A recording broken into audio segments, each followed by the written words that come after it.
Yo mga chong, magandang araw sa inyo. Ngayon po ay ako magpapalit ng LCD ng cellphone. Ayan, at ako'y pinagkatiwalaan muli ng may-ari nito. At ilang beses na rin naman itong pinagawa sa akin. Ay yun nga lang, malimit di masira. At dito mga chong, ayan na po yung bagong LCD binili niya. Ayun po, ay sila po ang bumili ng LCD niyan. Kaya po, hindi ko po alam ang presyo niyan. Ayan po yata ay Lazada or Shopee. Basta hindi ko po alam. Basta sila na nakakalam niyan.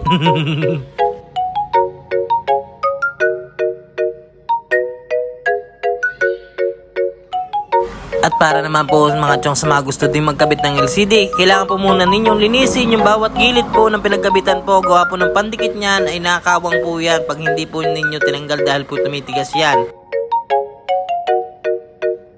At kailangan po mga chong, meron kayong pangkalas sa inyo at huwag nyo pong gagamitan ng iba't ibang pangkalas at baka po malustred ng mga tornilyo. Ay naku po, mahirap pong baklasin yan.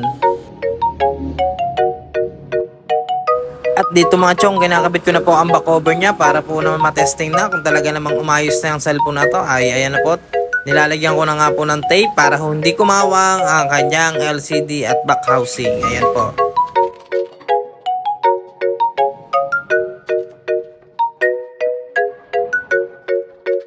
At wari kay mga chong ay ayos na, pasensya na kayo at naubos ko na naman ang ilang minuto ninyo sa panonood. Maraming salamat naman ho sa inyo. Salamat po!